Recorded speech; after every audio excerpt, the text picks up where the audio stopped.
Chamber ini akan berfungsi mengurai kotoran padat. Kotoran dari pipa bottom drain akan memusat ke tengah bagian chamber mekanis dengan sistem putar seperti ini. Air akan selalu berputar di area chamber, dan kotoran akan di satu titik pada chamber. Sehingga kita akan mudah membersihkan chamber ketika akan dikuras.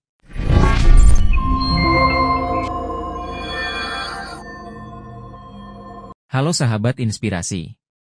Ketemu lagi, di episode kali ini kita akan membahas mengenai desain kolam sistem RAS, atau bisa disebut dengan recirculating aquaculture system.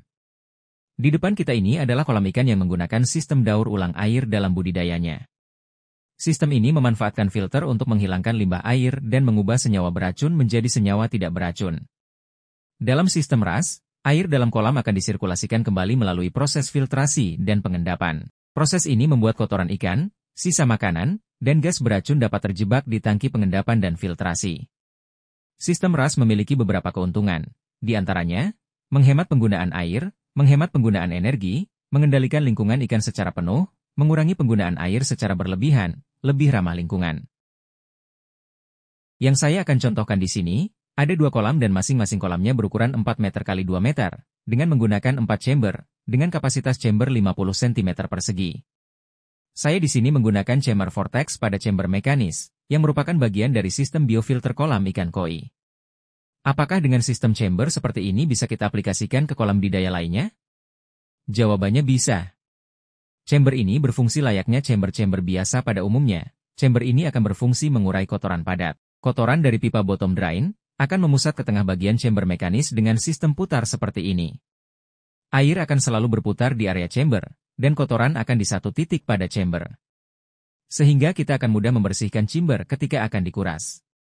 Kemudian untuk cara kerjanya, air yang jernih dengan membawa kotoran halus melalui overflow pada chamber, akan difilter kembali di chamber biologis. Kemudian akan dikirim ke chamber kimiawi di chamber 3. Untuk pemasangan pipa penghubungnya, saya menggunakan pipa berkapasitas 3 inci untuk pipa bottom. Kemudian 2,5 inci untuk pipa penghubung chamber dengan memasang 2 pipa penghubung. Kemudian menggunakan pipa 2 inci untuk pipa pembuangan. Untuk pompa yang saya pasang adalah 10.000 liter per jam, karena pompa yang saya gunakan untuk mensuplai 2 kolam utama. Jadi saya membutuhkan pompa besar untuk dipasang di kolam ini. Kemudian kita beralih ke kolam utama. Perhatikan pada kolam utama, pipa bottom sengaja saya simpan di paling samping bibir kolam. Untuk dasar kolamnya saya buat menurun ke arah pipa bottom, tujuannya agar kotoran pada dasar kolam utama mudah masuk ke pipa bottom drain menuju chamber mekanis. Dan di kolam utama terdapat pipa pembuangan dengan kapasitas 2,5 inci. Pipa ini juga akan berfungsi untuk overflow, yang mana pipa overflow akan bekerja ketika nanti kolam utama terisi air hujan. Dan air akan otomatis terbuang melalui pipa ini. Kita perhatikan permukaan air pada kolam utama. Permukaan air kolam utama terlihat lebih tinggi dari chamber 1. Kenapa bisa lebih tinggi? Karena penempatan pipa penghubung chambernya dibuat sedikit rendah dari permukaan kolam utama. Agar sirkulasi pada chamber sempurna, dan tidak terjadi tekor maupun meluber pada sebuah chamber.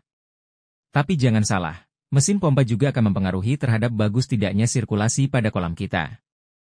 Ketika kita menggunakan pipa penghubung kecil, maka pompa juga jangan terlalu besar, agar tidak tekor pada chamber pompa. Dan sebaliknya, jika pompa terlalu kecil maka akan terjadi meluber pada chamber pompa. Baik teman-teman, semoga bisa difahami. Terima kasih banyak, semoga bermanfaat.